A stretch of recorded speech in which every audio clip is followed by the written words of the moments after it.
And greetings. Happy Tuesday. Welcome to the Steve Deace Show here live and on demand on Blaze TV, radio, and podcast. We are all back together again. I am Steve Deace. Good to see you, Todd Erzin. Thanks for the time off. You bet. And thanks for coming back. Sometimes we're not sure if that's going to happen, but we're always pleasantly surprised when it does. I'm a gamer. And Aaron McIntyre is here as well. We're brought to you by our friends over at First Cup Coffee Company, Christian-owned Patriot Coffee Company, with a flavor for every freedom-loving American. And they don't just make great coffee. That's the number one reason to buy it. But the fringe benefit, the extra reason you want to do so, is they share the same core values of faith, family, and freedom that you do. So if you want to get a discount, they put the roast on date right there on every bag because freshness is their thing as well. They want you to see how fresh that coffee is when it gets to you. It's not burnt like it is at the big box stores. Go to firstcup.com. Use the promo code DACE when you do for that discount. Firstcup.com. Promo code DACE for the discount at firstcup.com. All right, coming up on the show today, next hour for Fake News or Not. We played a clip in Aaron's montage yesterday that on purpose I decided to stay away from until you got back.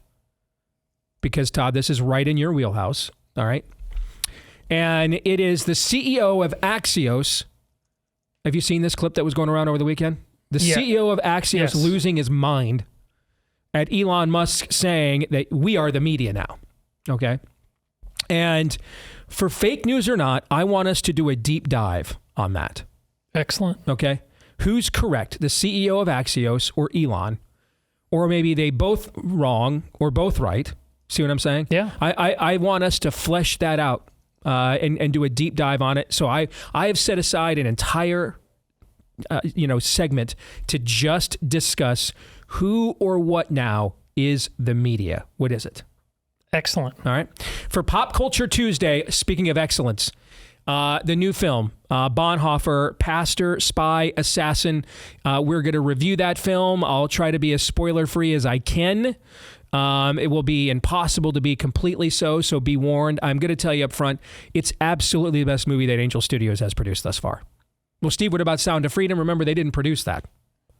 It was produced several years ago, set on a shelf, and Angel Studios came along and were actually brave enough to distribute it. Okay. But I would put this, and you guys know how much I think Sound of Freedom is a tremendous film. I would put this movie in that class. Whether it's better or not, they're different kinds of movies. Okay. But the Bonhoeffer film is essentially the pastoral version of Darkest Hour. From the same period of history, by the way. And that's a great movie. And that's a great movie. It was nominated for an Academy Award. And I'm telling you, I think this movie has that level of quality.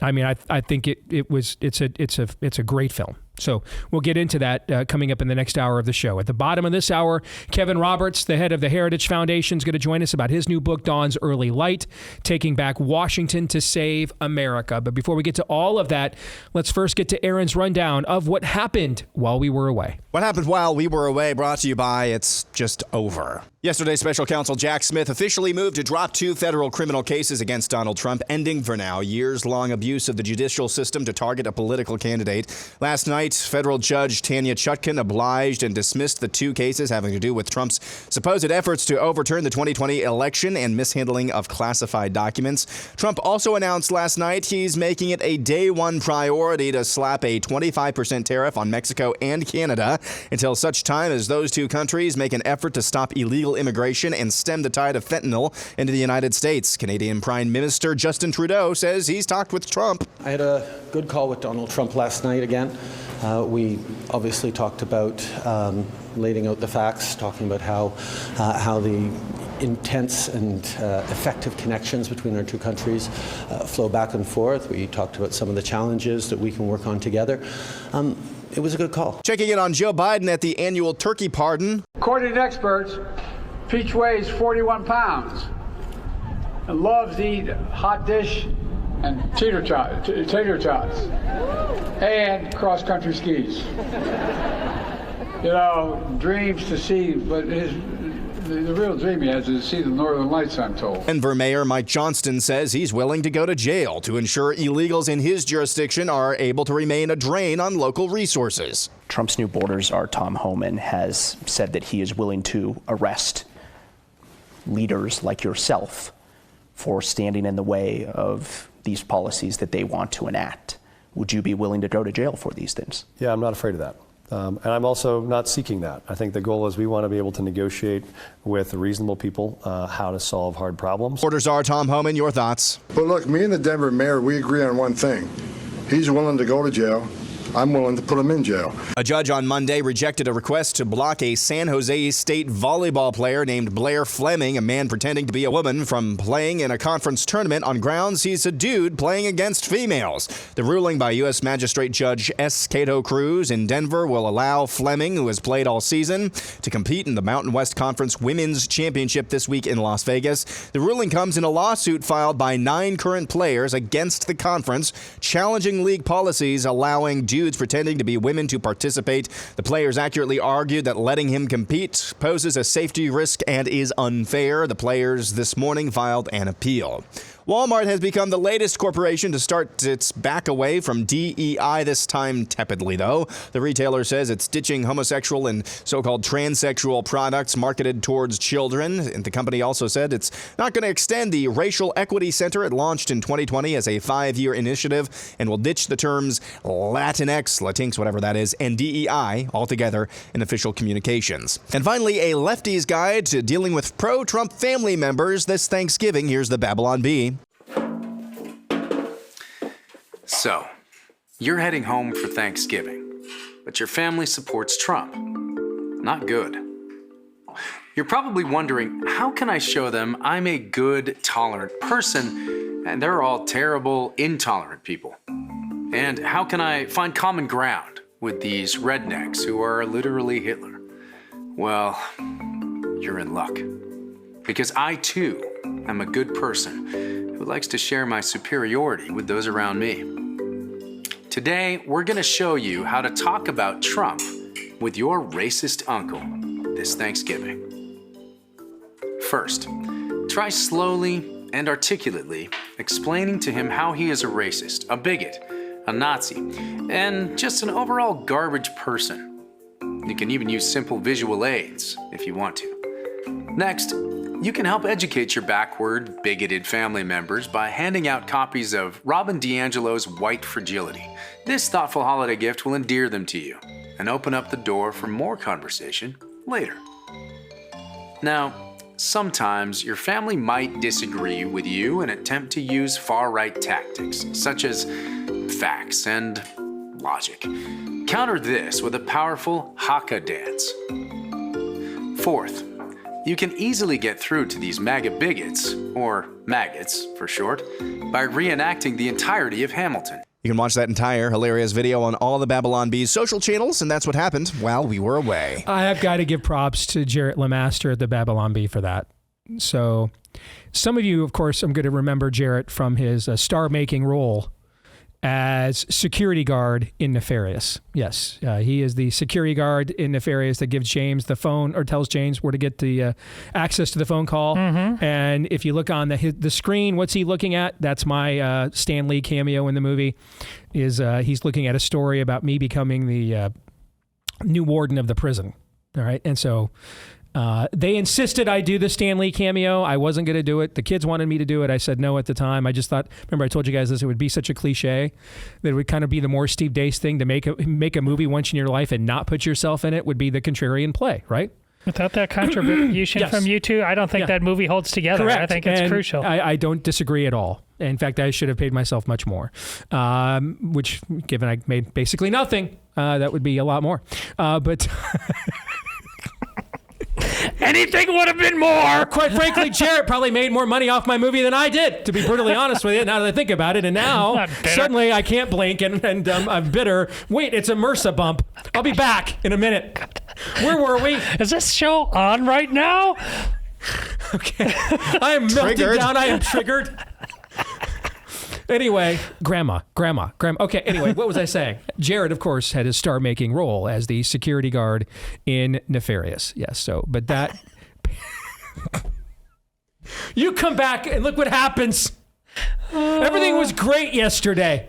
All right? Even listening to all that Christmas music since November 1st could not stop that insane rant. No, apparently that polyp, the MRSA has gone to my brain. All right, we hit a soft spot there. You missed me yesterday, didn't you? All right, let's get serious for a second. Let's start at the top.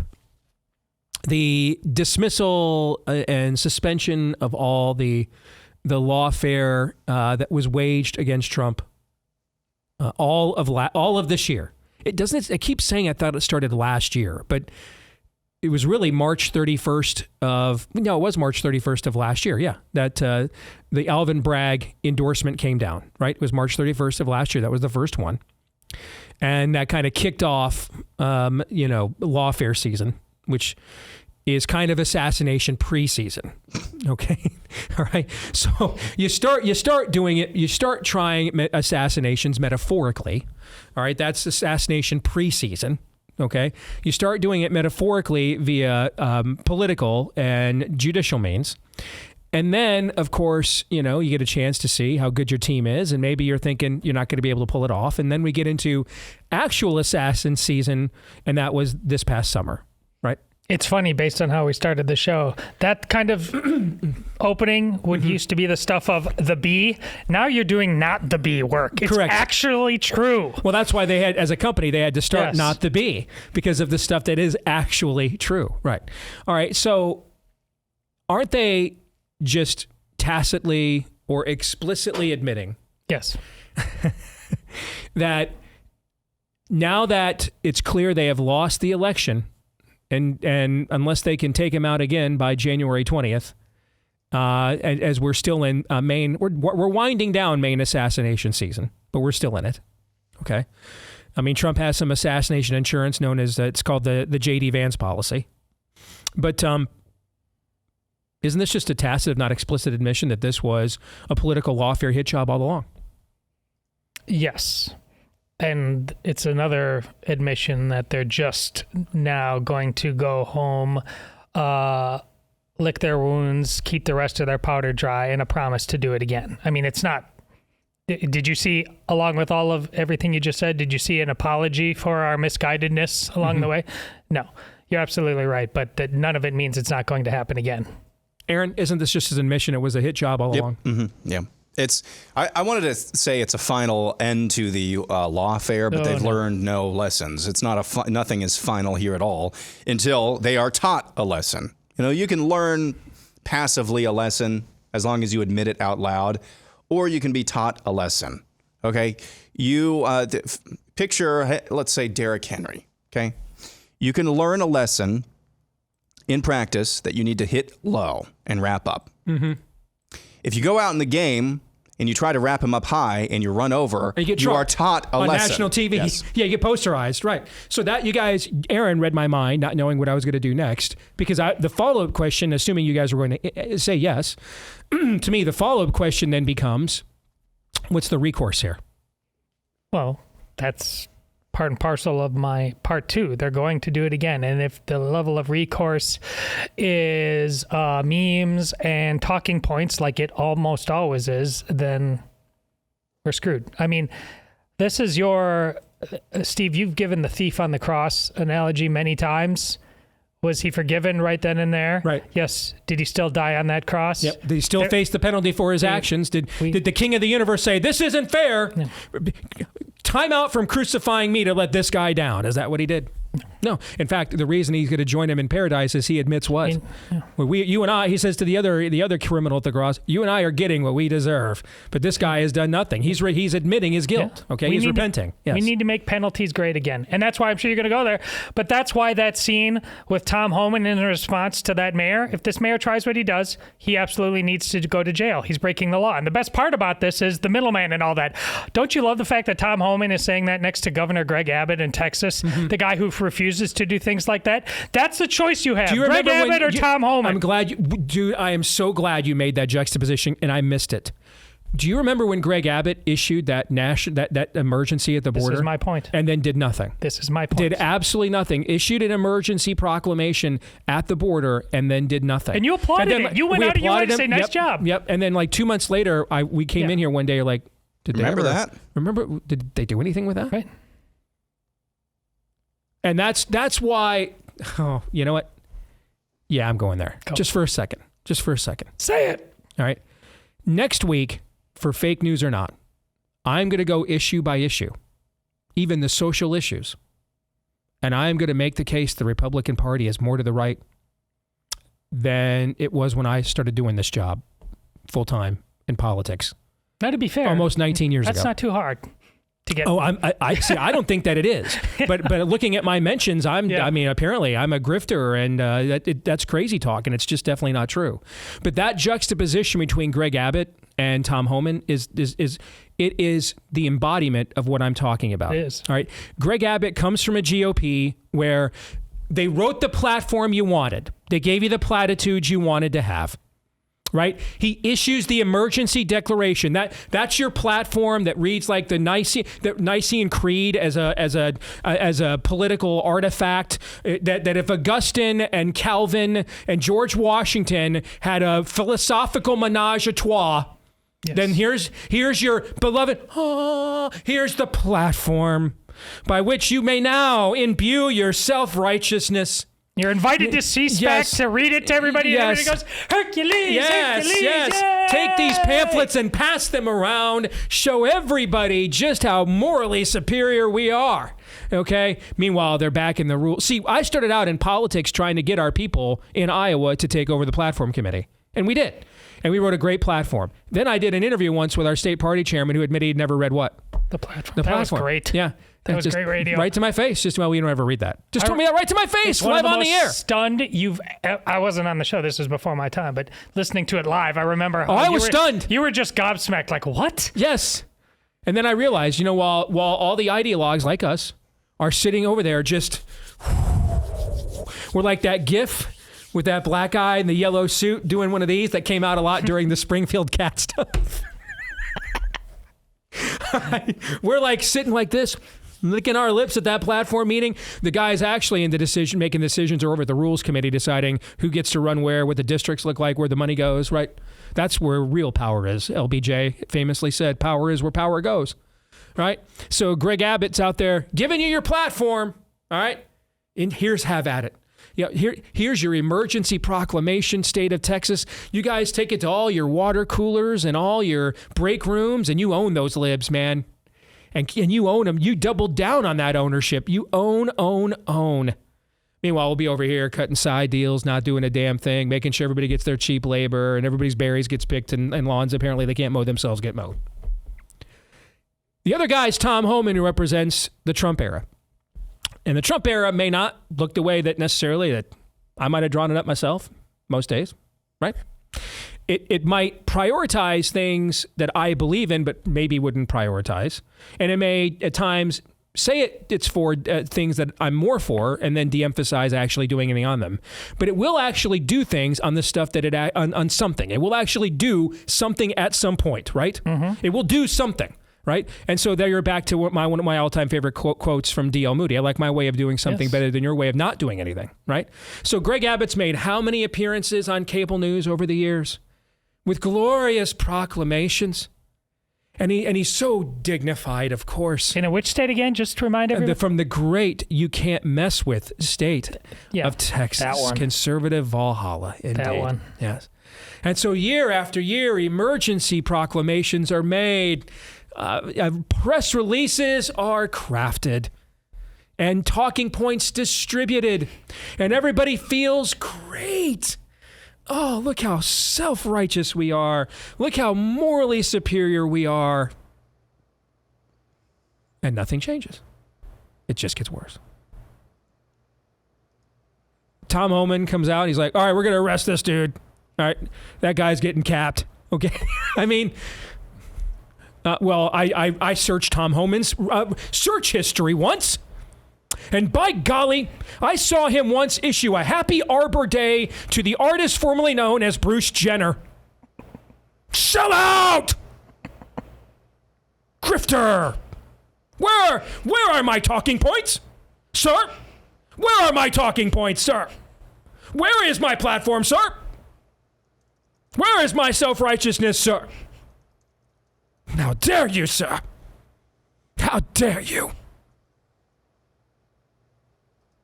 So one guy issued an emergency proclamation that everybody mentally masturbated to for 3 years, myself included, by the way. And Tom Homan just comes along. Look, we'll just arrest him. We're good. We agree. He's fine being arrested, and I'm fine arresting him. So let's get to work. I thought I was done doing that, and that's why you got Trump shows. Apparently, we're not done doing those shows. Oh, no, we won't be for quite some time. Apparently, we're not done doing those shows. Well, let me tell you something. I love being self-righteous and sanctimonious just as much as anybody. Okay? Check. So...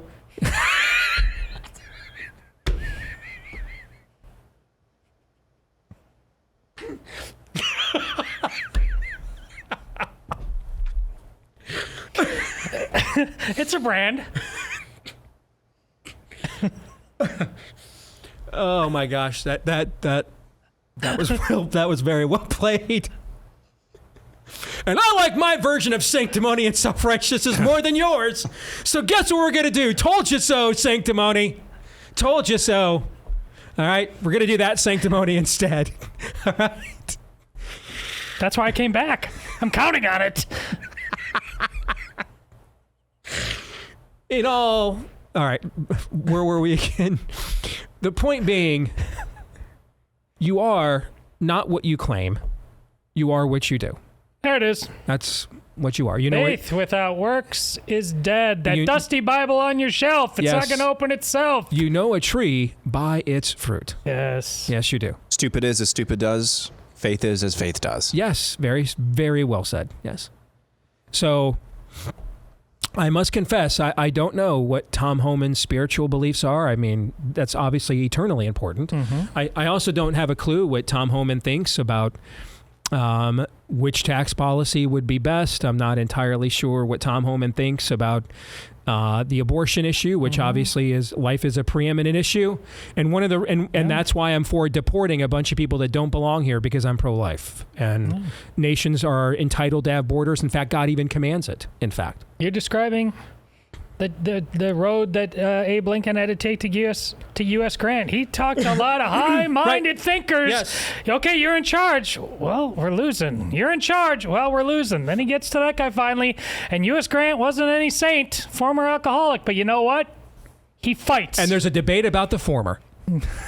Right? Current and ongoing. Yeah. But yeah. I mean, ultimately, the Greg Abbotts of the world had a generation to do something. And what did they do?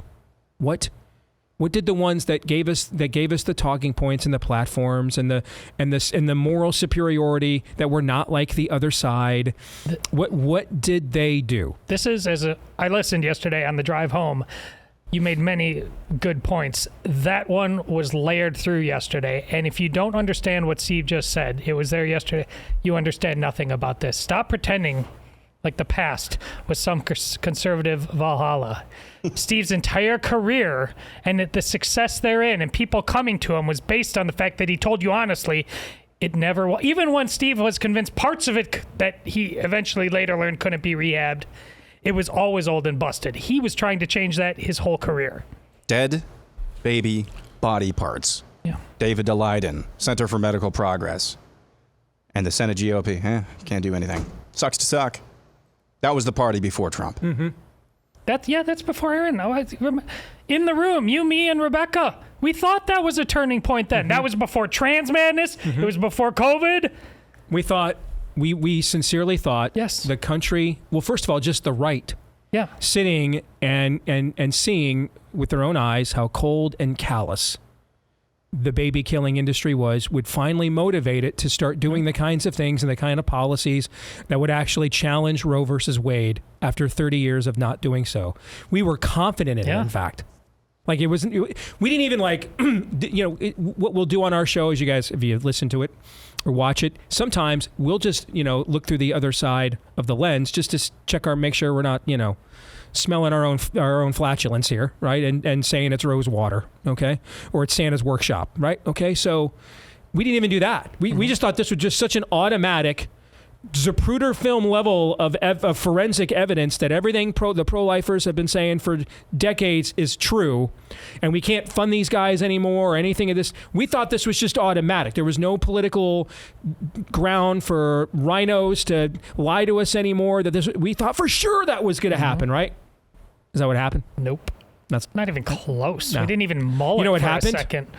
Basically nothing. Yeah.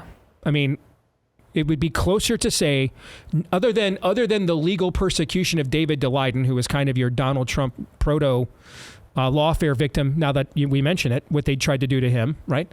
Other than the legal persecution of David Daleiden, it would be closer to say, from a pro-life perspective, nothing happened as a result of those videos than the things that should have happened. And that's incredible. It is. So, that brings us back to the first question here. These people that did this lawfare have to be punished. They have to be. Yes. Examples have to be made. Yes. All right? So then what would that look like?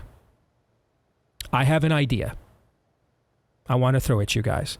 Okay? Because one of the things... What are ways to punish? Because here's what I want to avoid. I want to avoid feeding the frenzy of enemy media that this is fascist Trump on a revenge fantasy. Okay? So let me offer an idea. What if groups, conservative legal groups around the country, challenge the licenses at the bar level of everyone involved here? Judge Chutkan, I should say, Jack Smith. I mean, I'm talking like third associate justice. Went after the legal licenses. And so the fight is between those organizations and them directly. And Trump can essentially just go to governing the country, and I'm doing what's best for the people. But there's other legal infrastructure we do have. We do have legal. Here's the thing that we do have on the right that we don't have in a lot of other places: legal infrastructure. We've beaten them in the courts a lot over the years. Okay, we do have legal infrastructure. States attorneys generals. I mean, how they're now talking about Andrew Bailey is maybe being the FBI director, for example. His predecessor is now a senator, Eric Garstens, right? Okay. Any ambitious states attorneys generals out there on the right want to go after the law licenses of the home, of these kinds of people, ethics violations of these people that were involved in all of this? You see what I'm saying? Yeah. And wage it at that level. Thoughts? As a prescription for what should happen, your remedy is so obvious in a 1 + 1 = 2 way in a land that claims to be at the rule of law. The follow-up question is, why isn't it that obvious? Why are you even postulating it, Steve, as a what if? I haven't seen it suggested anywhere else. Exactly. See, the people are the problem. It's not the law, the remedies, just enforce the laws that are already there on the border and many other issues. It's about, Steve's telling you regularly, we're a nation of political will. This is not a multifaceted advanced calculus remedy Steve just gave to you. It actually is 1 + 1 = 2. The only question you have to ask is, when you look yourself in the mirror as a person of the right who thinks things really do need to change, why aren't you willing to do that? This is why I said on Friday that woke isn't going away on its own. It never was and it never will. Why? Because the proprietors of woke have the greater political will and have for quite some time now. So we have to break their will by punishing them. We have to break their will with our own. Yep. That's the inverse of what we're communicating here. As I saw HBO is saddling up to J.K. Rowling now, despite all of her comments against. That's great. That's not the end battle, though. Walmart tepidly kind of backing into the bushes from DEI. That's great. That's not the final win right now. There's still a will that has to be broken. They broke our will, which is why you don't speak up at your DEI hearings and stuff, because your will was broken. So we now have to break theirs. Yes. More in a moment.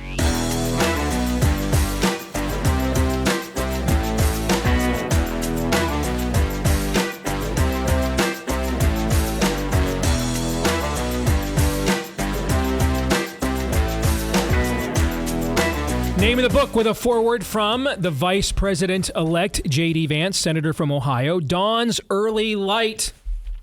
Taking Back Washington to Save America, written by Kevin Roberts at the Heritage Foundation, who joins us now here on the Steve Deace Show on Blaze TV, radio, and podcast. Kevin, it is good to have you back, brother. How are you? I'm doing great. Steve, you are one of my favorite people on earth, so it's always a pleasure to be with you. Well, thank you very much. What have I possibly done to earn such a lofty distinction? Because I can present you a long and distinguished list of people, Kevin, who beg to differ. Probably a lot of them are even people you know. Right? So I think maybe some on that list are why I think you're so awesome, but because you speak with such moral clarity, and I think the country is starved for that. And by the way, I don't mean this to be gratuitous, it's heartfelt, as my colleagues know. I think we need to keep doing that because our side's winning.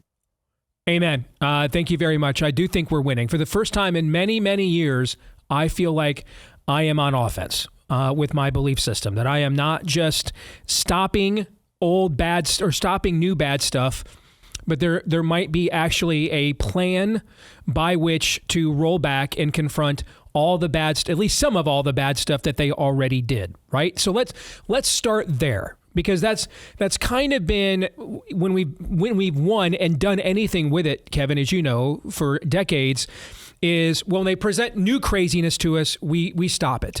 But then all that craziness that they imbued before we had power again still kind of remains. What I sense from the way Trump has behaved from election night, frankly, if there was anyone on planet Earth, whether you've got, let's say the robust ego of Donald Trump, we'll use that euphemism. Is that fair? Okay. So even if you don't have the robust ego of Donald Trump and you majored in meekness in college, you've been shot at, they tried to bankrupt you, they tried to destroy you, and you get the ultimate and most public vindication that's possible on planet Earth. Okay. It would be very difficult to not go out there and make it all about you. Right? And he didn't do that, which blew my mind, frankly. Like, not at all, actually. They have not stepped on any rakes. We're not doing any silliness. Everything's about policy. Even people's criticisms are about cabinet positions, things of substance, and not the tertiary stuff that the media wants to drag him and us down into. I get the sense that there's actually a plan this time, Kevin, and it's being executed. Thoughts? I agree 100%. And ultimately, as I wrote recently, the president-elect has a mandate for disruption. And that disruption is not chaos, even though, maybe 8 years ago, some Americans thought it would be. It's disruption of the accrued power of self-appointed elites in Washington, some of whom are members of the Republican Party as well, and at least one Republican member of the Senate. All of that to say, it would be sufficient for giving Americans hope if Trump came in with that mandate and the rhetoric was good and a few of the appointments were okay. In this case, to your point, Steve, almost all of the cabinet appointments are exceptional. We have a few questions, respectfully, about the labor secretary appointee's record on some of her votes. Perhaps you can answer those sufficiently. But that appointment aside, the rest of the appointments are exceptional. In addition, to your point about a plan, President-elect Trump is clearly following a plan. He's executing that plan. He's executing in terms of policy priorities. He's executing in terms of people he's hiring. And that has given real encouragement to rank and file Americans who voted for him very happily, but also believe that maybe, just maybe, in spite of all the reasons they love him, that Washington would once again succeed in undermining his agenda. Up to this point, it doesn't look like that's going to happen. We have every reason to be hopeful. Let's talk about your subtitle, Taking Back Washington to Save America. Kevin, I have often attributed Washington metaphorically to Capitol, the District 1 in the Hunger Games. And it's just its own ecosystem, out of touch with the rest of America, convinced of its own superiority, and probably beyond reform. So you're talking about taking it back. So are we talking about the dreaded Project 2025? What's the plan? How do we do that? Yeah, a lot of those ideas, no doubt, are in the policy portion of Project 2025, but very importantly, also in the mind of President Trump on his own accord with his own campaign agenda. These are longstanding conservative ideas, but also detailed plans for taking back the nation's capital. At the top of the list for us at Heritage, and we're gratified that President Trump is talking about this now and talked about it on the campaign trail, is the utter elimination of the U.S. Department of Education for the express purpose, not of just saving money, not of just proving to the electorate that he can, in fact, succeed in dismantling the administrative state, but for the express purpose of improving education in the United States. Over the 45-year history of the Department of Education, in spite of American schools being the best funded in the world, in spite of most American students being among the most privileged students socioeconomically in the world, all that's happened is educational attainment is more like a second world country. And the reason for that is more and more money that we give to the U.S. Department of Education is spent on wokeness and DEI and administrative bloat rather than on instruction.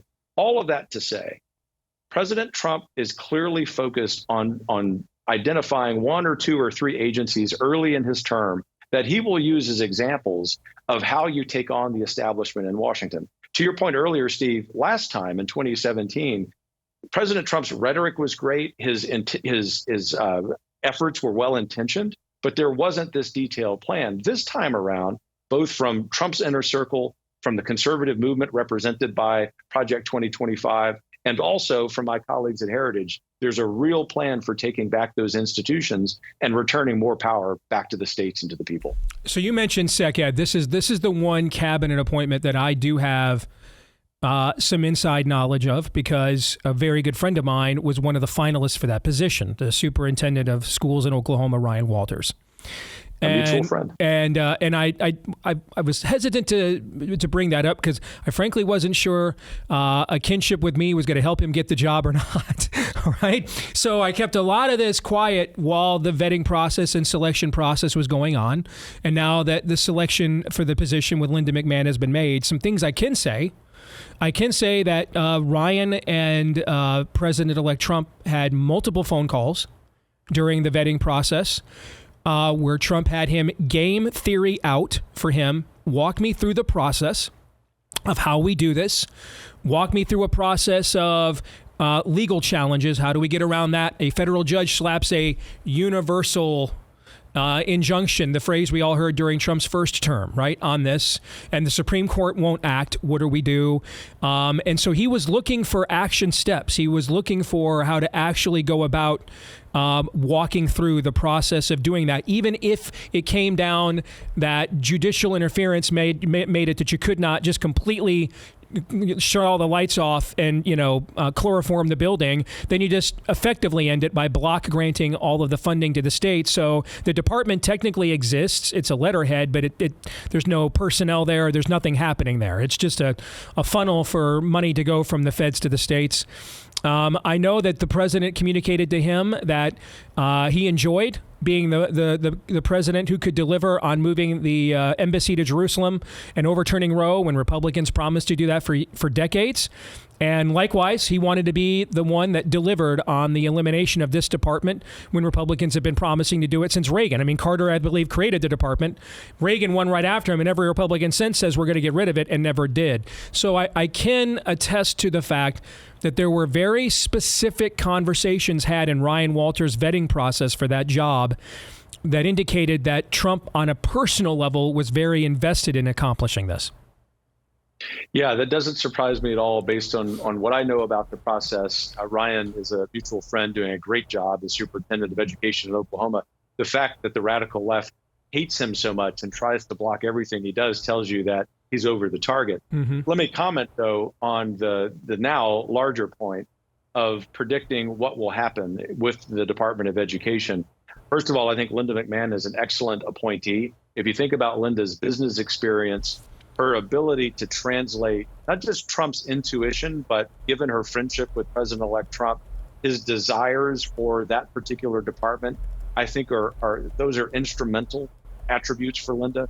She's a very good communicator. And I think of all of the secretary appointees, perhaps with the exception of the Secretary of State, she's going to have to be the best at messaging why and how and when this devolution of power from the education department to the states and to the people will go. I have 100% confidence she will do that.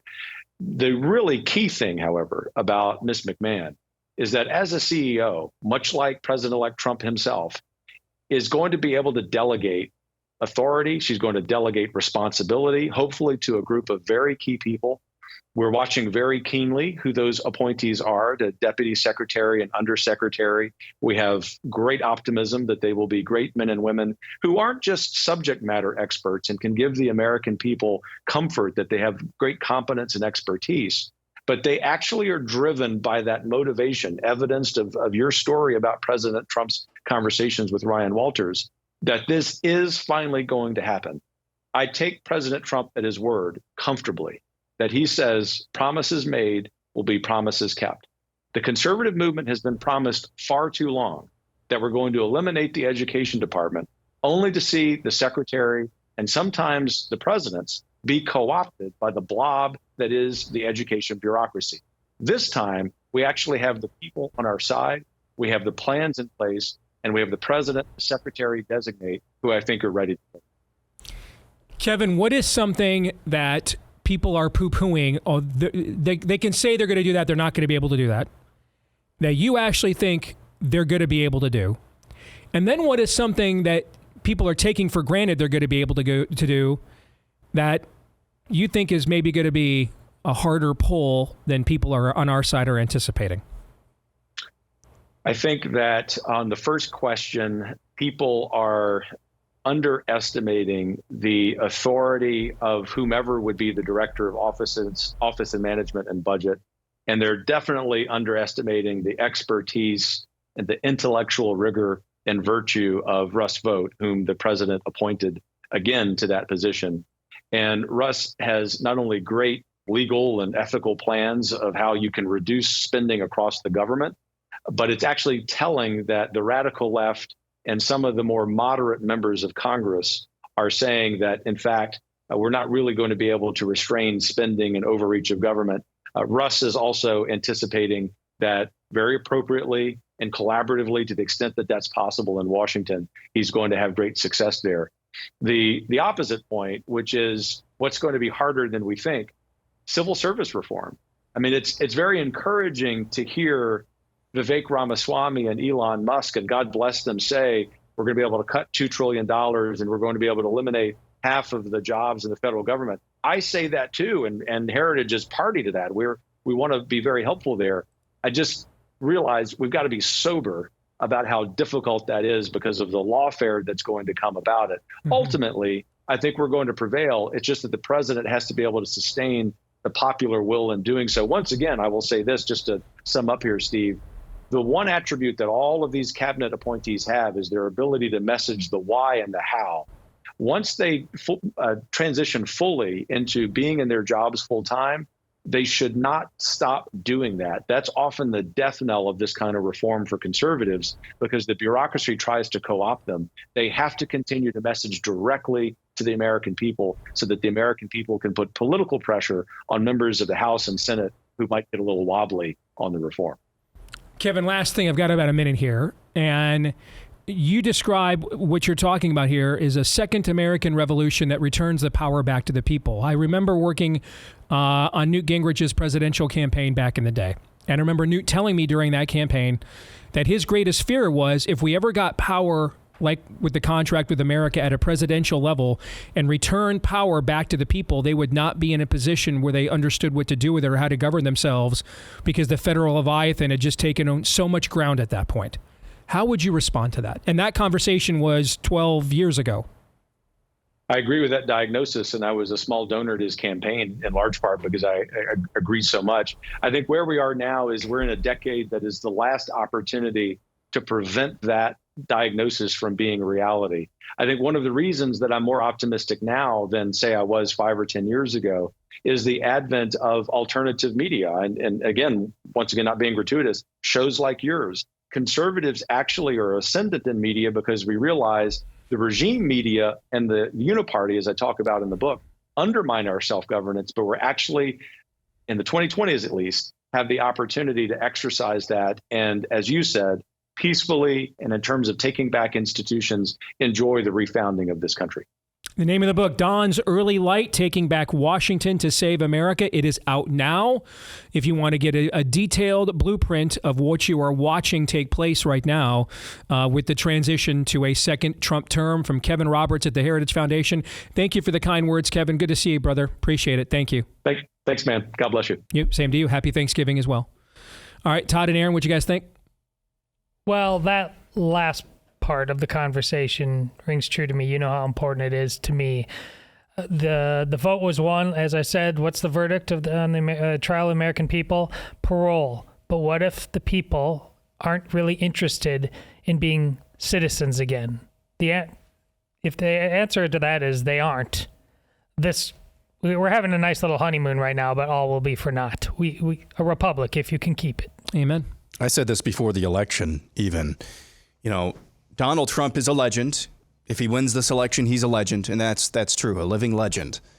But his legacy, which is different than legend status, his legacy largely rises and falls upon whether or not the people he imbues with the power that's been vested in him by the people actually use that power to achieve the desired outcomes that they were put in place for. And ultimately, as Todd was just saying, his legacy rises and falls upon whether or not the people themselves are ready and willing to do their own small part to see that through. Whether it's pressure campaigns or otherwise, his legacy really, at this point, and this is going to piss off some people, his legacy really doesn't depend on him anymore. Now, he could screw that up. That's a great way of saying it. There's ways that he could screw this up for himself. But ultimately, I think in the big picture, as I see it now on November 26th, all right, that's November 26th, his legacy really relies on a lot of other people, whether or not they're serious about implementing his agenda. And this is why the personnel mistakes of the first term have to be learned from this time, correct? Have to be learned from. The thing is, when you're appointing people, we have to account for things we don't know. Just as a corollary, now, well, Kevin didn't mention the Surgeon General. That's technically not a cabinet post. He's talking secretary of this, secretary of that, secretary of this. That notwithstanding, though, that appointment continues to rear its ugly head. Even the fiercest of Trump loyalists on social media are like, this can't happen. This has to go, right?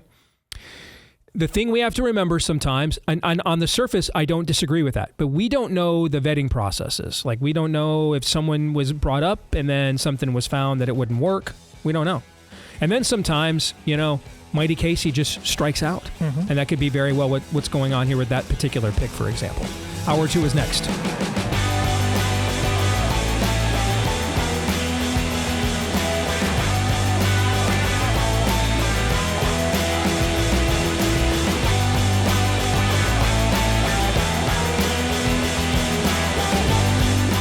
All right, back here with Hour 2, live and on demand on Blaze TV, radio, and podcast with Aaron McIntyre and Todd Erzin. I'm Steve Deace. Let us know what you think about what we think via the stevedeace.com inbox. Take advantage of that by emailing us, steve@stevedeace.com, DEACE. Like us on Facebook, MeWe, and Gab. You can follow me at Steve Deace Show on Twitter, formerly known as Twitter, now X, Instagram, and TikTok. You can also, if you wouldn't mind, leave us a 5-star review on the podcast platform that you prefer. And then hit subscribe as well, or follow if you're on iTunes. And that way, every time we do a new episode, it will show up in your feed every single time. And then finally, if you would subscribe, please, to our new YouTube channel, at Deace Show on YouTube. Again, that's at Deace Show on YouTube. And that way, every time we do a new episode, it will show up in your feed every single time. At the bottom of this hour for Pop Culture Tuesday, we're going to discuss the new movie, Bonhoeffer, Pastor, Spy, Assassin. It is absolutely terrific. We'll get into that. But I want to have this segment set aside for some fake news or not.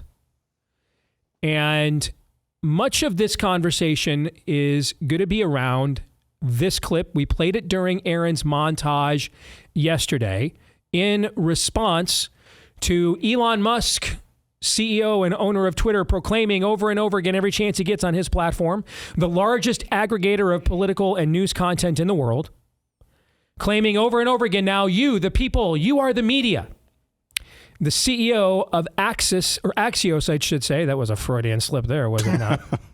The CEO of Axios said the following. Matters.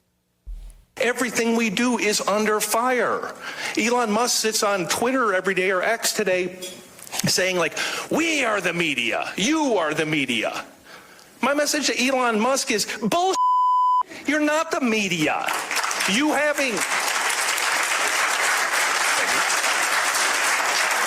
having a blue check mark, a Twitter handle, and 300 words of cleverness doesn't make you a reporter any more than me looking at your head and seeing that you have a brain and telling you have an awesome set of tools makes me a damn neurosurgeon, right? All right. There you go. So I want us to discuss this at length in this segment. Fake news or not, let's start here. Let's start with the Elon side of things first. Fake news or not, we, the people, are the media now. Fake news or not. Yeah. The media. We are the media if we can keep it. I think that's pretty well borne out through this election. I mean, the very fact that somebody like that has to say something like that, I think proves that. He sees his subjects as a threat. Are we just going to ignore the elephant in the room here? Do you think that Taylor Lorenz sits around with motivational tapes? You are a skilled neurosurgeon. He just compared neurosurgeons to journalists. I mean, get out of here with that. Todd, is Elon Musk correct? We are the media now. He's correct because he said now at the end, or at least, but even he would, I will say that it is fake news, and even he would agree with me to the extent that he got into this thing to try to, I mean, he's not trying to remake a conservative Valhalla, that we should not pretend that that's what he's trying to do. He's trying to turn this back to what he thought and what many people thought Walter Cronkite was. Like, this should be a bunch of grown-ups that are serious about this, and until anybody's willing to go back and make that happen again, yes, it falls upon us. Mm-hmm. But I also have to say fake news, because although Aaron was speaking my love language, I don't believe it's a job that citizens want long-term or are capable of holding in our present state. So I have to choose on this one. Obviously, I'm ambivalent about this one, but I'm very passionate about it. And I think there's clearly a third way that I believe in, that I think we're going to go down the road of discussing, at least in terms of the first answer. It doesn't encapsulate where I think this conversation needs to go. Okay, as a follow-up question, if we are the media now, and this is actually a good tail hook to what I just asked Kevin Roberts from Heritage, right? And I go back to, pardon me, I'm recovering from a sinus infection, so my voice is now finally coming back. I had to do like 7 Ricolas yesterday to do the show yesterday. But one of the conversations I had with Newt Gingrich on that presidential campaign is his greatest fear was, even if we could win and disrupt the system and return power from the bureaucracy in Washington back to the states and to the people, that they would not be prepared to govern themselves. They could not do it, okay? Because the Leviathan of the federal government has just reached too in depth into the governing psyche of the country. Along those lines, let's apply that to this conversation. All right. If Elon Musk is correct, and you at least both think he's correct at this moment. Yeah. Okay. Are we prepared then to be the media as the people? Are we prepared to be? If we are, at least in this moment right now, are we prepared to be? No, that's my point. We're, generally speaking, not as a people, because we're not interested in being citizens. Those go hand in hand. Citizenship defined by our founding documents, we the people, well, and then it enshrines the rights and duties of the press. But because those rights and duties are given to broadly to a people. Religion, the freedom of religion doesn't just speak to priests or pastors, does it, Steve? No, it does not. No, the right to bear founders arms believed what the Bible said, that God is no respecter of persons, right. So all have the right to come and worship Him, regardless of ecclesiastical station or vocation. Right, correct. The right to freedom of speech doesn't just speak to like an elite professorial class. No, the right to bear arms does not just speak to a military. No, just like it is the same with this freedom of the press. It's not just for journalists, not at all. But because we let it become that way, because we got too distracted and put this experiment in self-government on autopilot, they, like every other institution, got marched through. So we can blame them, we can hold them accountable, but we have to hold ourselves accountable in turn. We have to be willing to do the work. Are we? That means a long time ago when journalists started down this road, and Steve and I happen to have been there together at different times with the one right here in our backyard, pushback for us internally, awkward.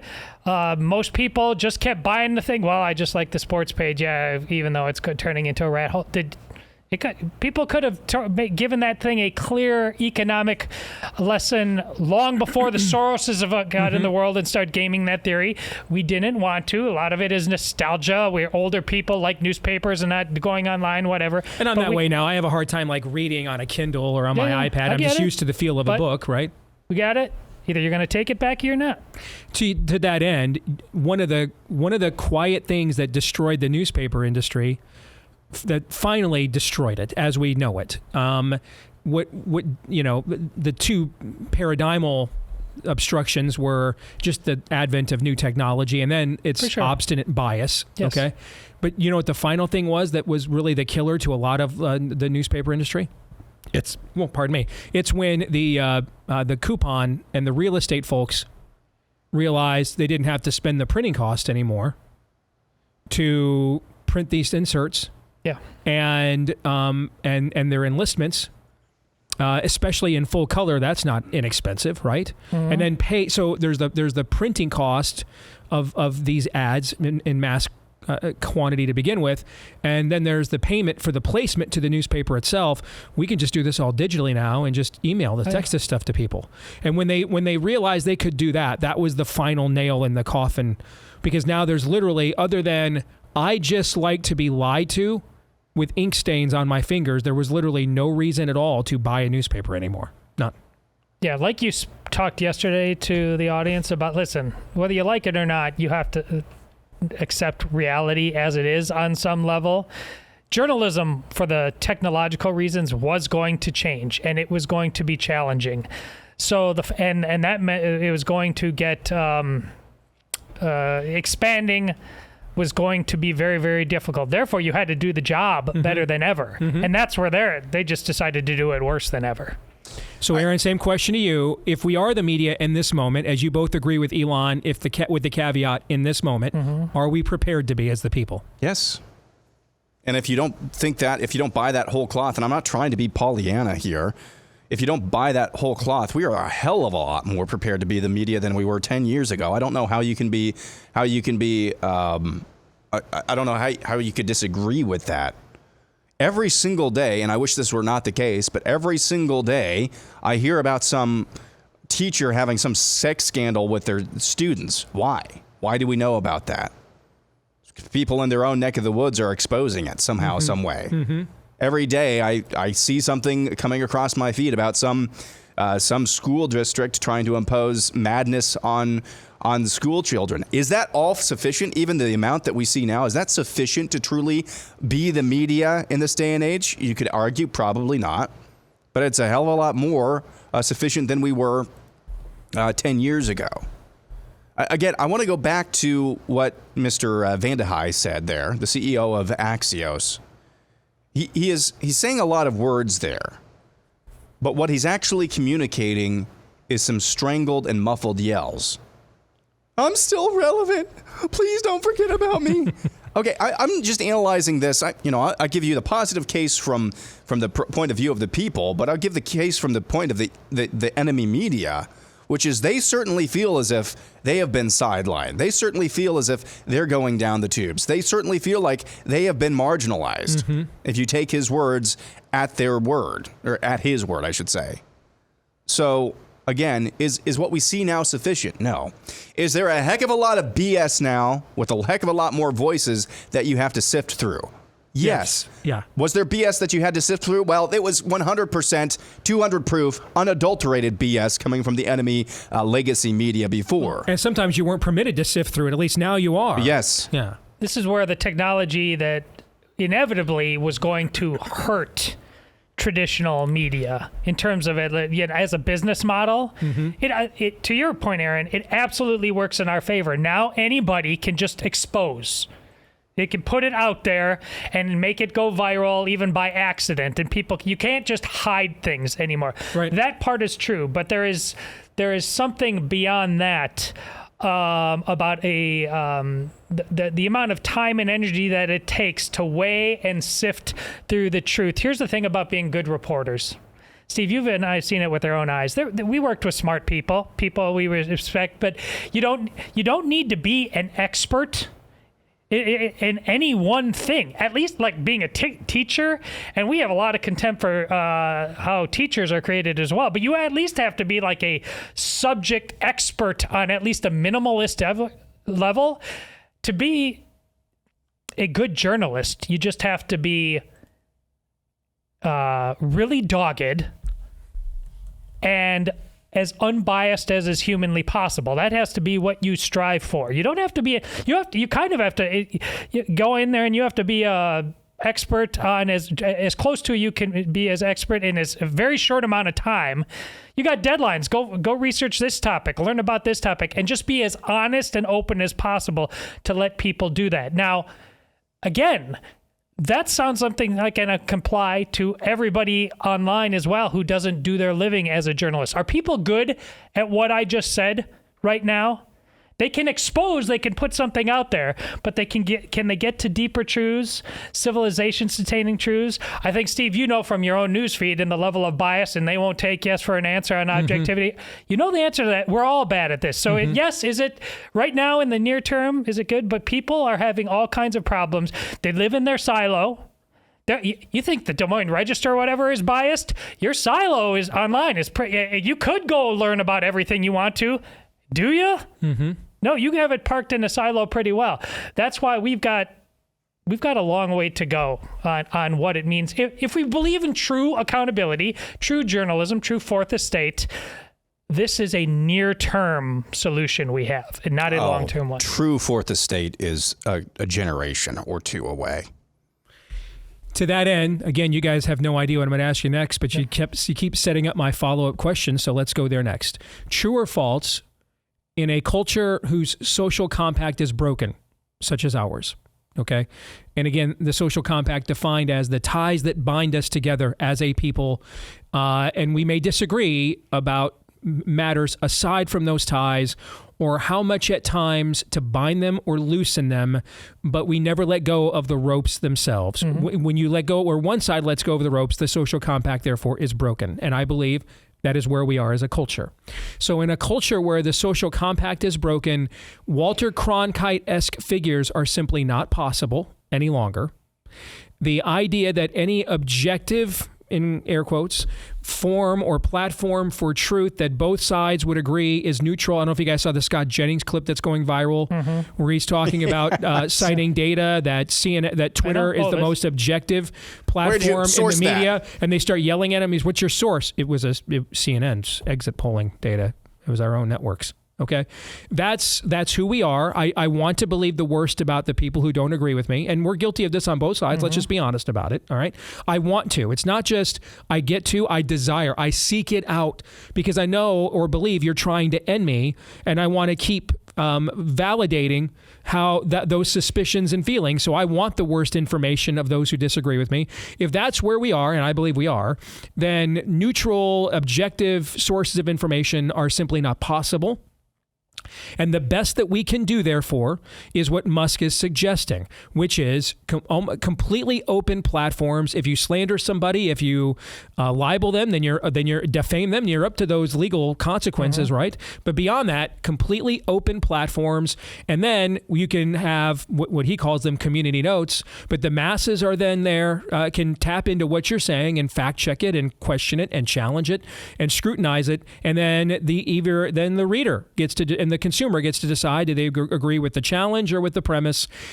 True or false, in a broken social compact, that's probably the best epistemologically that we can do. Correct. And like I said, you're going to have to sift through a lot of BS. This happens regularly, where somebody will find a video. This happened recently with Mitch McConnell. This happened a decade ago where he stumbled up a couple of steps. And it was the same day, and that video went viral the same day somebody said, breaking, Mitch McConnell to resign Senate leadership. That was a decision that he made way early this year. Both of those things went viral, and people are taking this as if these are new developments. No. So you still have to do the work. You still have to put the work in. But at least with an open platform, you can put the work in if you want to. You can put the work in if you want to. You're not just being programmed by legacy media anymore. So, at the end of the day, just having an open platform in and of itself isn't sufficient to get where we want to go, but it provides an opportunity for truth to be out there and to actually flourish. An opportunity, not a guarantee. Todd? I disagree. I think that is fake news. But here's what it would take. It takes FU money, which Bezos has and did with the Washington Post, and he failed to do what could be done. And people are kind of whispering, what would happen if Elon bought MSNBC? That's part one. So it's not tethered to, the everything you laid out, Steve, economically. And then you need, and here's where people just have seen this industry not have this kind of person, but we saw it on the show today. If this person is real and could do that in journalism, make Tom Homan the editor-in-chief. And he's like, you're hired. We're going to have all kinds of difference of opinion. We're going to fight it out hard. And just like Twitter, all the people that lie and complain, they're still going to come back, because this is where the debate is, and we're not doing DEI hires, and you're never going to shame me into feeling bad, and so you're certainly not going to sue us for using the wrong language. No, that time is done. We're going to come in here and have a debate. Just like, here, a guy like Steve Deace used to go on all these shows. Okay. I know I'm probably going to be 1-on-3, 1-on-4. We're going to do the debate. All right? But we're really going to do the debate. This is my thing about having a civil conversation. Do you really want to do this or not? Oh, we're really going to do it. With the right person in charge, we have to believe this is possible. We have to. We have to go back. Let's look at it from the CEO, Jim VandeHei, the CEO of Axios' perspective. Just his entire statement, fake news or not. Fake news. He's a total loser, and newsrooms are full of total losers like him of utter self-importance. I will not be ignored. No, yes. I'm telling you, there's no expertise. You're not an expert at any one thing. You're not a journalism expert. That does not exist. You learn, you can become over time because of the stories you've covered. You can happen to be so in the know on how the wheels that turn. Steve, you're pretty good at from the get-go, based on your curiosity and your passion and getting involved in data as it applies to polling and but you're much better now. Because, hey, Steve, if I need, exactly on that device right there to go. That's reporting. You've been doing this long enough. The gray hairs. You're basically saying it's acquired skills, not inherent talent. Exactly. Is what you're saying. And you've just been, and this is all those people got too. You cannot, Elon Musk cannot say, you now are the NBA. He cannot say that to us. No. You cannot suddenly become 6'9" a shooter, a rise above shooter. Yeah. Okay, you suddenly don't have a sky hook. You suddenly can't dunk a basketball. You suddenly don't have a 40-inch vertical, right? Because those are talents. They can be honed and shaped into skills. But you're either going to be, your genetics either going to make you 6'9" or they're not, right? Yeah. Okay. Kevin Durant, is he as great of a player at 5'10"? No, it's that he's 6'10" and can do those things at that height, right? Okay. So those are talents that are bestowed by our creator. Yeah. In this case, these are skills, by and large, that you can acquire. And newsrooms used to be full of those guys who had been around a long time. They knew exactly how the system worked. They knew where to look, which rocks to look under. And then because they got too expensive, we got rid of them. And then we brought in the super Obama kid class who felt really special about themselves and would do anything and were manipulated to do anything and tell any story. And that's how you get that, flaky gal who finally got fired. What's her name? Taylor. People like that. Those weren't journalists. They were seasoned people who knew where to look, and they weren't particularly smart, but they had been around so long. And all the people who used to work in government or in business are like, oh, if he's coming around, he knows every scam because he's been around forever. All right, that's real journalism. I know exactly. If I ask Steve, hey, what's the percentage of voters on this in this election? Steve's really smart, but he knows to give me the answer because he's been on that website 100 times. That's journalism. It's not. Your degree in journalism helps you figure kind of stuff that out. But you're not a math expert. You're not a science expert. They think they're Gnostics. Yes. They think they're Gnostics. That's what it's become, and they're never the special was. people. They've acquired the secret knowledge. Yes. Yeah. And they hated me telling them that too, which is why I finally got fired. Well, raise your hand if you like being told you're not that special. Ladies? All right, Eric, go ahead. Yeah, so my favorite video game of all time, and it's ruined pretty much every other video game for me, is Red Dead Redemption 2. It's an allegory polemic against communism from the same developer that made all the Grand Theft Auto games. It's a tremendous story.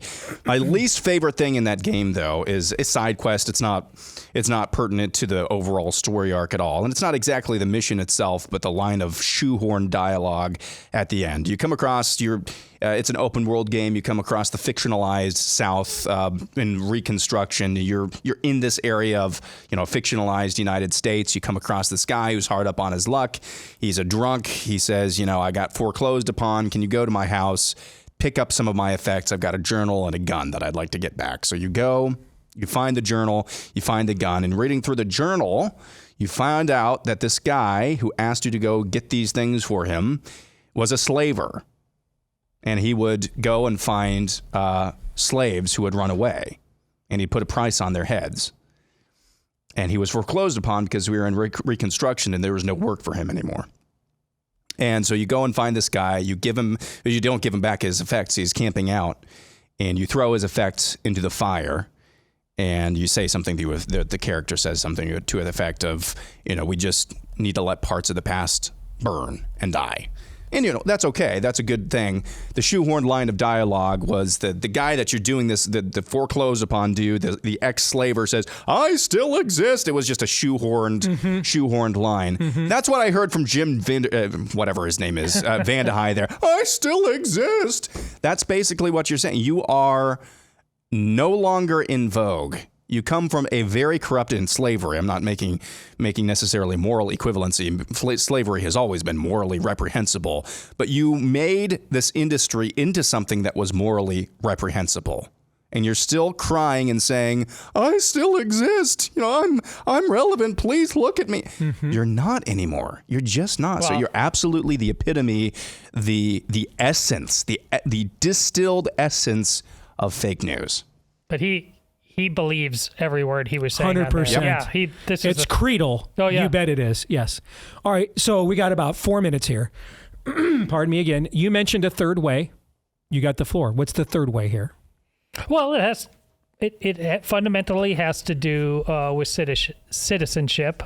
We the people have got to be more interested in this, just like we have to be interested in a lot of things. I mean, the amount, if you're out there talking with people and these are smart people, they're professionals, but the constant excuse is, they find out what I do, and like, yeah, I don't know. I just don't have the time to, get into that. Like you don't, that should not be able to come out of your lips as a citizen of the United States of America, unless you are prepared and willing to become a vassal state, and it might still be a pretty comfortable living, but your real options for how you live and you govern won't be your own anymore. If you're good with that, well, that's where we're going. You have got to want to pick up the paper every morning, whatever that looks like, whatever technology you have, and you've got to demand that paper is quality. And you can't be afraid of dissent, and you have to be willing to have real conversations. So I'm not giving you anything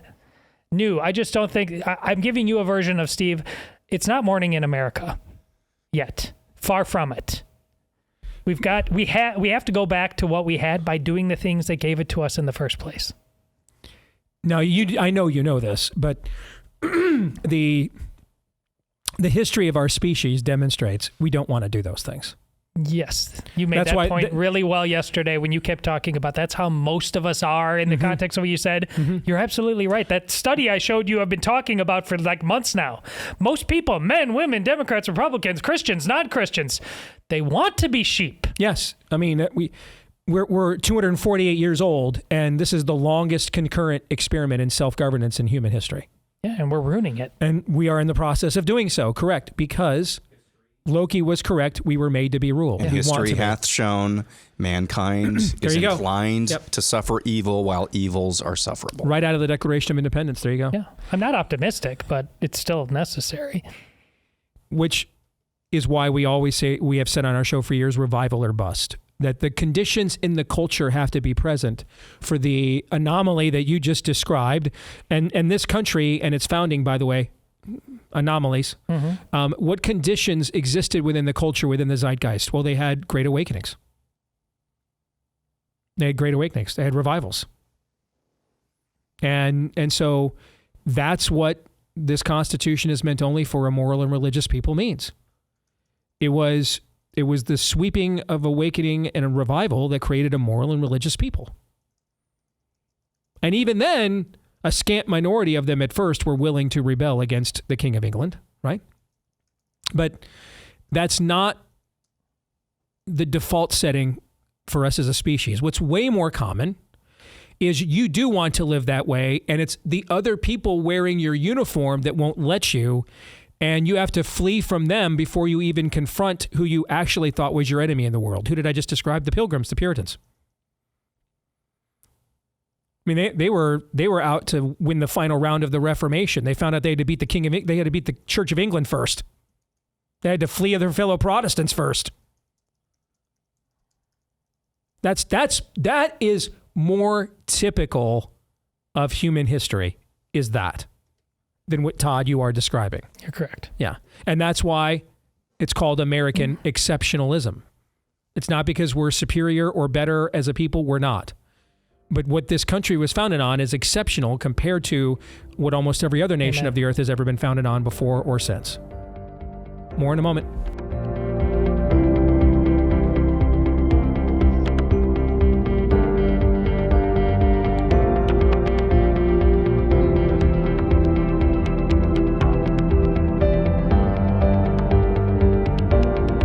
Hey, I want to make a quick correction here about something we talked about a few minutes ago, or maybe a clarification because I was not aware. We talked about the strategy in the first segment of the show.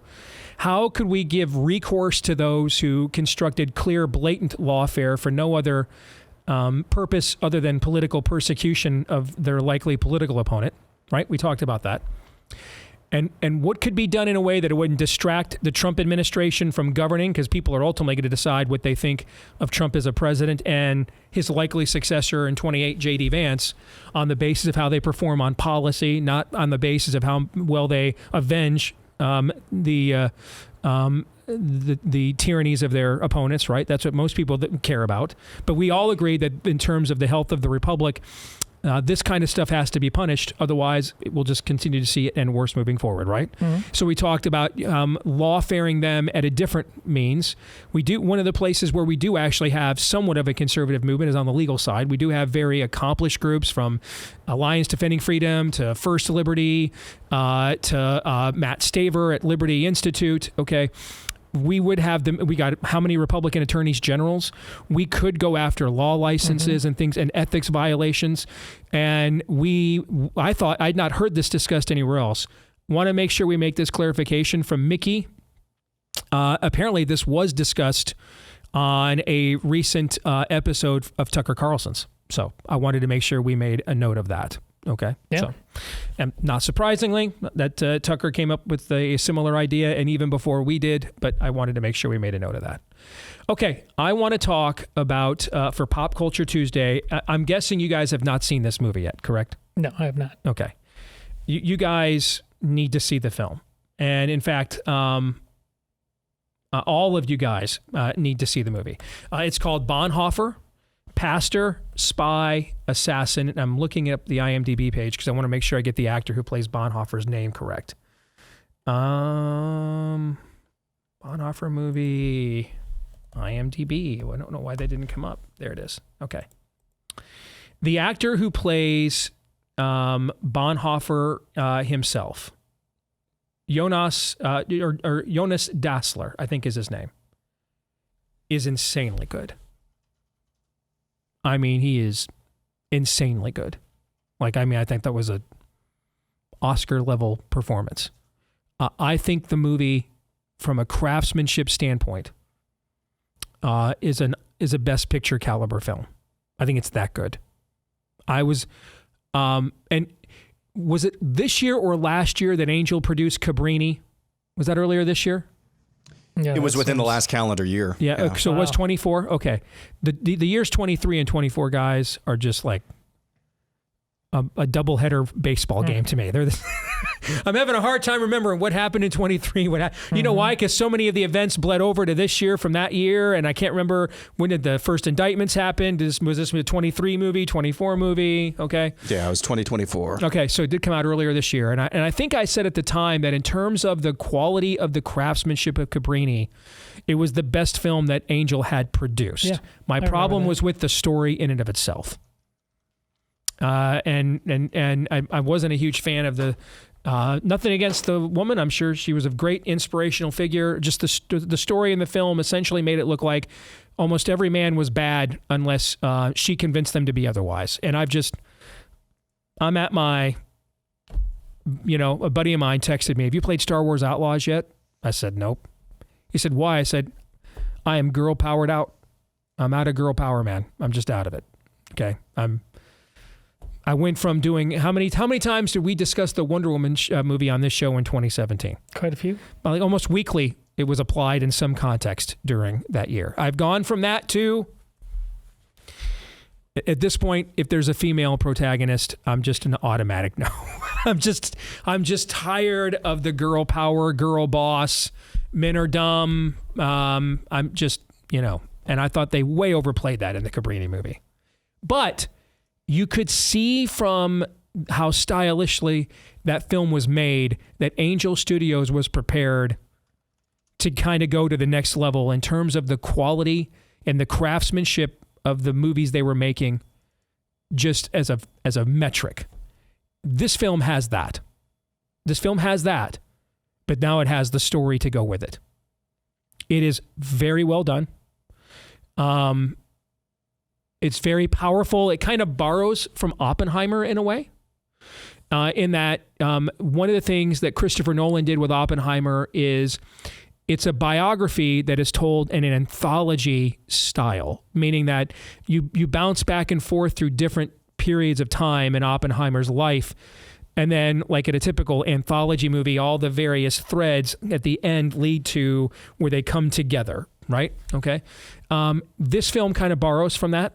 It bounces around throughout throughout Bonhoeffer's life, but it also does so in a way that you can see where certain moments that occurred, how they influenced what he was eventually going to become. So the one thing, and I think Oppenheimer was a masterpiece, the absolute best movie I saw that year and deserving of Best Picture, which it won. But for those who did complain about it, that was the big complaint, that they found it was hard to follow sometimes with how often it bounced around through different periods of his life.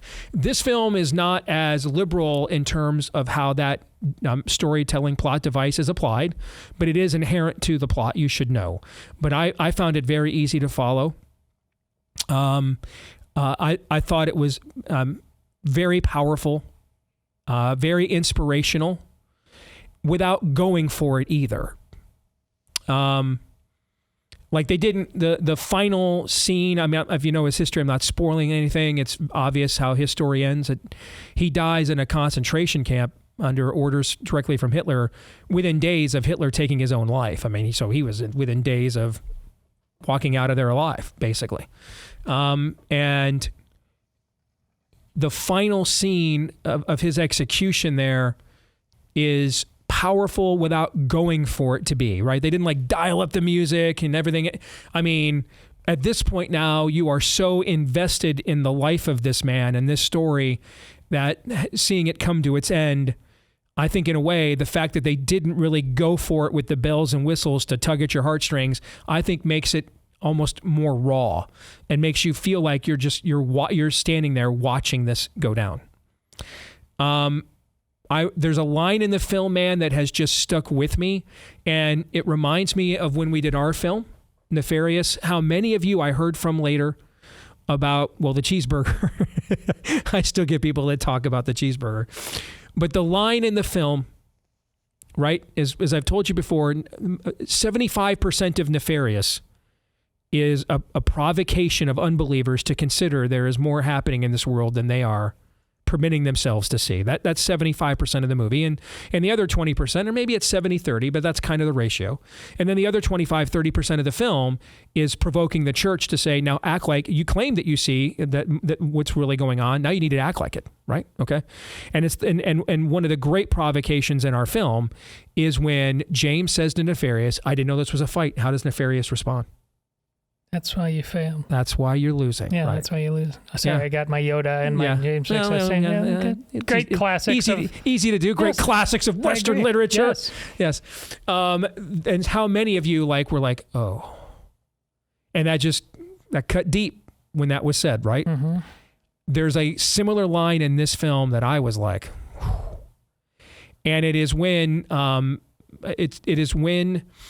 Bonhoeffer is arguing with his contemporary, really his elder in the Lutheran Church, Martin Niemöller, who will go on to become a famous man during this period of time as well. But he didn't start out that way. You know that story. And for Bonhoeffer is often attributed the quote, when they came for the socialist, I didn't speak up because I wasn't a socialist. When they came for the trade unionist, I didn't speak up because I wasn't a trade unionist. When they came for the Jews, I didn't speak up because I'm not a Jew. When they come for me, who will speak up for me, right? Okay. That's often attributed to Bonhoeffer, but that's actually Martin Niemöller. That's actually not from Bonhoeffer. And before Niemöller is that guy that defies the regime from the pulpit right to their faces, there is a great scene where Bonhoeffer is the younger, more idealistic firebrand minister trying to reach his elder, who's, as you would say, comfortable, right? Mm-hmm. And Niemöller looks at him and says, our churches have never been more full than they are right now with the rise of the Nazi regime. People are taking more of an interest in the matters of the church. They're here. They're attending more. We've never had more people here than we do right now. Does that sound familiar at all? Measuring things strictly on the basis of butts in the seats as a metric in and of itself. There's just too much money, Steve. Yes, but Bonhoeffer's counter here was this line did to me in the movie what That's Why You're Losing and in our movie did to so many of you. It's when he looks at Martin Niemöller and he says, it is more important why they are here than how many are here. And that's when I kind of got the rabbit punch. Yeah. Right? And because it felt like, and I'm guessing it felt this way, for a reason. It felt like that was a shot across the bow of the modern American church movement. The modern American church growth movement. It's what I've been trying to say when I point out, to me, megachurch is a mentality. It's not a population. It's a mentality. Right? I've got this book right here, Spurgeon's verse by verse exposition of Romans. All right, that's what I've been using for this guidebook. Okay.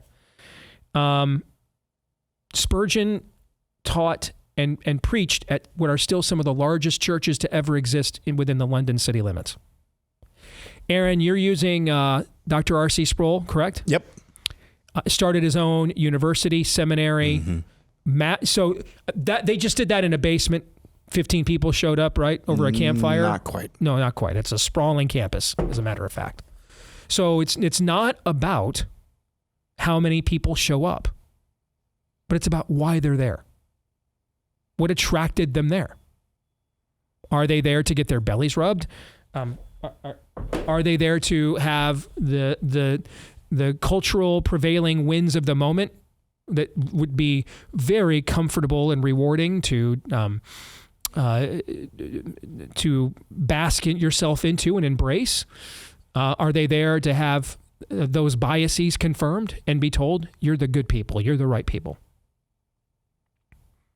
Or are they there because they're sinners in need of repentance? As you've heard me point out before, the church was started on the day of Pentecost. Thousands of people get baptized, and we don't even count the women because they didn't count women as people back then. So it's just men. What is it, 3,000? I think it is. Over 3,000 is the number I think it says in Acts. Thousands, yes. So somewhere in the thousands. That's a megachurch by any modern American ecclesiastical source would say a church of that many people would be considered a megachurch, right? But what's the message by which Peter is being used to draw people to getting baptized and repenting? Is it, hey, everything's great and it's all good, God's got you, bro? Is that the message? It is not. No, he looks at his fellow Jews and says, you guys missed the whole thing and you murdered your Messiah. I would suggest really not wasting a moment and repenting now, because the moment may be gone and you'll never get it back. And there's a really warm place. It's hot there and forever called hell. So you really need to turn or burn, and probably really soon. That's basically the message, right? That's it, right? Sure. So it's not how many people are there, but why they are there.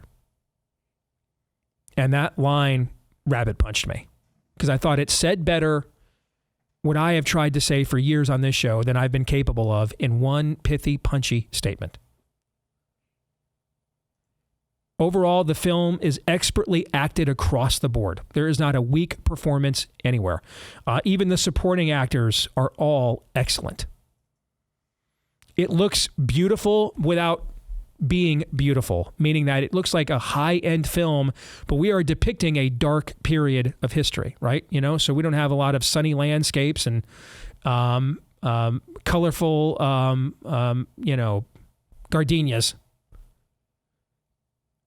But I mean, I was just blown away by how good the film was. Everybody at Angel Studios should be very proud. I think it's absolutely the best film they have produced. Remember Sound of Freedom? They didn't produce that. They just were brave enough to distribute it. I mean, this takes the craftsmanship of Cabrini and marries it to, I think, a better told and a perfectly timed message for what the Church of the West needs to hear right now. So, bravo. It will absolutely be somewhere high on my top 10 list at the end of the year. You guys' thoughts? Well, if what Steve's had to say about that particular line is meaningful to you, don't leave it parked in 1940s Germany, because it's every bit as applicable to your life right now. If you are part of the church, why? What are you doing? And not just when you happen to be sitting in the pews full or empty. Every other part of your life, whatever you're doing, why? and give yourself as honest an answer as you're capable of. Because let's be frank, a lot of those answers just suck right now, and they're not up to the task of self-government. Indeed, that is a really refreshing review. You know, I was expecting something good from this, but I'm not sure if I had that on my bingo card. Do you know if Metaxas was an EP or producer on this at all? Is this that I don't know. Yeah. Let me look back at the IMDb page and see if I see that. Based on his because book, he wrote what's considered the definitive book on Bonhoeffer. I mean, right? if he was, then that kind of doesn't surprise me. And you can say whatever you want about Eric Metaxas, Bonhoeffer, but it's clear to me, just looking from the cheap seats, that dude has a fire in his belly right now, especially after Letter to the American Church. But that's maybe an aside if he wasn't an EP on this movie. Which is also very well done if you've not seen it. Yes. You're right. So, you know, this is a tale, again, regardless of what you want to say about his heterodox views. And those things are important. I'm not trying to diminish that. Hitler was a really, really bad guy, and I'm never going to back away from that. You can challenge the post-war consensus all you want. It doesn't change the fact that Hitler was an evil man. And an attempt to put a stop to him is a righteous deed. Say what you want about the rest of the tale. Say what you want about all of the rest of these things that may or may not be important. I'm glad that one of the messages of that movie was what you just articulated there with the money line. Doesn't matter how many are here. It matters why they're here.